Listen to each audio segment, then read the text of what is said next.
if we have some semblance of a free market system, how will it ever then be in the healthcare company's best interest to heal when you can make more money when they're sick? You say that. How do you fix that? I say this is a free market guy, and it is the best contention of the anti-free market crusaders. Well, let's take Medicaid. So Medicaid is a piggy bank for pharma where fundamentally it incentivizes more people to be sick. So we spend more to treat metabolic conditions on Medicaid than the whole defense budget. Pharma created Medicaid, and we have that government program, right? It doesn't kick in until a poor person gets high cholesterol, and then it pays for that statin for the rest of their life. It pays for the metformin for the rest of their life. It pays for the Ozempic now, it appears, for the rest of their life. So fundamentally, Medicaid is incentivized for more sick people to be sick. So we have this government program. So just think about it. If somebody is diabetic, under 30, they're going to generate millions of dollars of taxpayer annuities to pharma. So that's corporate corruption, right? The fact that literally a poor person is incentivized to get sick, to not to get healthy, to not practice metabolic healthy habits, and just to go on drugs is a problem. And then pharma's rigged it that there's, Ozempic costs 10 times more than Germany and Scandinavia. So they have to pay that full price. So the way our systems are actually designed is fundamentally incentivized. How is Ozempic more in this country than in their home country of Denmark? So this is something President Trump's talked about. And frankly, President Biden's talked about. Biden's done nothing on it, but it makes no sense. There is no free market rationale. We are paying on average 3 times more for drugs. Who sets these rates? The pharmaceutical companies. Well, why does the government accept it? Obamacare put it in that there can be no negotiation whatsoever with. So you have all these coupons. So if you're buying Ozempic out of pocket, you'll get a coupon from the drug companies, and you'll pay $700. But by law, the Medicare and Medicaid cannot use the coupon. They have to pay the full sticker price. So Ozempic, there's a big bill to have it account for Medicare and Medicaid. It's going to be $1,600 per person per month from the government, and there's a target market of almost 80% of Americans who are overweight or obese. This is how the system. So you have fundamentally government as the main payer. It's the biggest part of our budget. It's the fastest growing part of our budget. And the reason health care costs are growing is because of this embedded incentive that the laws are made by this corrupted industry. They've got the science from academic institutions where I was funneling money as a lobbyist to get reports saying, right now, they're literally saying obesity is genetic. It's not tied to lifestyle. That's what Harvard is literally saying. So they're using those reports to say we have to subsidize these drugs, and we have the sick care system. So it's not actually that hard. I mean, fundamentally, the first thing you have to do is just have the scientists say the right thing. But the FDA is 75% funded by pharma. I mean, that's something Trump could say. I mean, what you're saying, though, and I agree, is that scientists are basically hookers. 100%. Listen. They're not on an individual, independent thinkers. They just take money and they do it. They're basically prostitutes. My sister talked about this eloquently. I'm not doubting it. Yes. I think the genius of the system is that you take a lot of good people and put them into that position.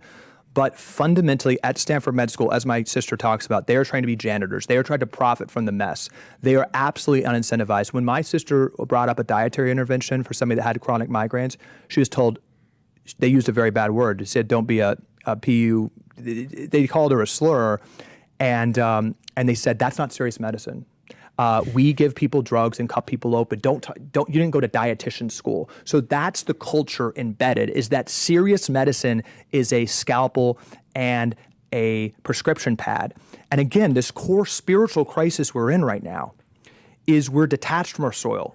We're detached from our food. We're detached from just the sun. We're detached from the fundamental inputs that create health, and we're told there's a savior with a jab or with a pill. That dynamic is producing an unhealthy, unhappy population, and just mathematically will bankrupt us. So that's what's. So let's take one of the countries you mentioned. Japan has 3% childhood obesity. We have 50% childhood obesity. 50% of teens are overweight or obese. Okay, so overweight or obese. Not quite. What's are 2 things Japan does that we don't do that we should adopt?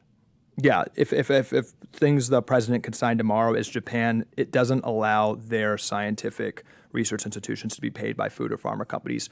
95%. So they're paid by the government. Yeah. Okay. They're paid by. Yeah. I mean, scientific or I don't think NIH grants should stop, but 80% of NIH grants go to a professor at a university with a direct conflict of interest. And what I'm getting at, and I can say this as a free market guy, we're kind of a victim of our own model, though. 100%. Is that we worship markets, we love markets, but markets have kind of created this insidious corporate oligarchy that then influence the intellectual positions that then, of course, influence what we do. Yeah, and I think what has to happen is we need to, just ask simple questions. I mean, should Harvard Med School be able to have 50% of their budget from pharma as they're receiving billions of dollars of government grants? But they say there's no conflict of interest. They say it doesn't even matter.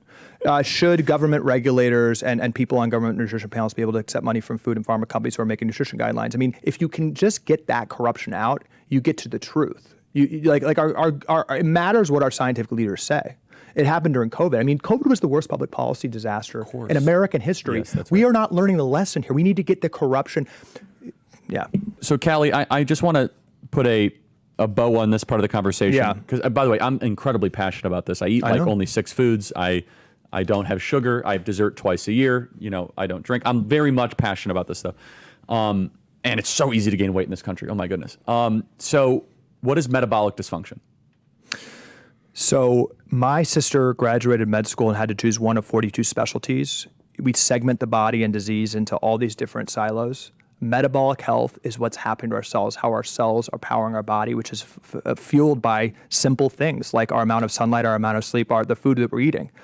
And if you look at the top killers of Americans, 9 out of 10 killers of Americans are foundationally metabolic disorders. They're foodborne illnesses.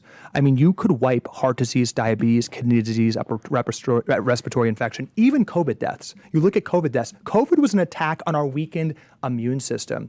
People in Japan died 3 times at a lower rate per capita than the people in the US. COVID should have been a wake-up call, and this is where the corruption comes in, right? There could have been a moment where Dr. Fauci, stood up there and talked about how this is a wake-up call for our immune system, right? This is a wake-up call, how we got to harden up a little bit and steer our collective healthcare thinking to get the corruption of food and pharma out and actually talk about how basic habits. I mean, again, this isn't political, but it's just like we can't go on continuing to poison ourselves. Kids get 2 hours less sleep than they did 100 years ago. Kids are sitting in such a sedentary environment at schools and our incentives that 77% of 21-year-olds are not eligible to join the military, and the military is considering lowering the standards because we have such a metabolic health crisis.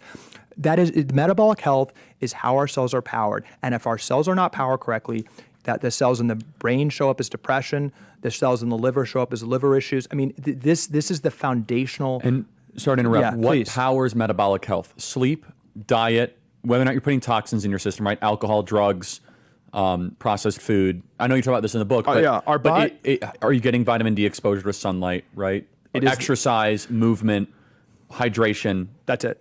I mean, you just said it. If there's something I'm missing, then tell me. we go step by step through those exact factors. I mean, the key thing that Casey learned at Stanford Med School and I learned as a lobbyist for pharma is the goal is to make it complicated. The goal is to make you think that your heart issues, your high cholesterol, high blood sugar, obesity, depression are different siloed issues. Fundamentally, if you are getting the right amount of omega-3s and omega-3 supplementation, that's a more effective intervention for depression than an antidepressant. Yeah.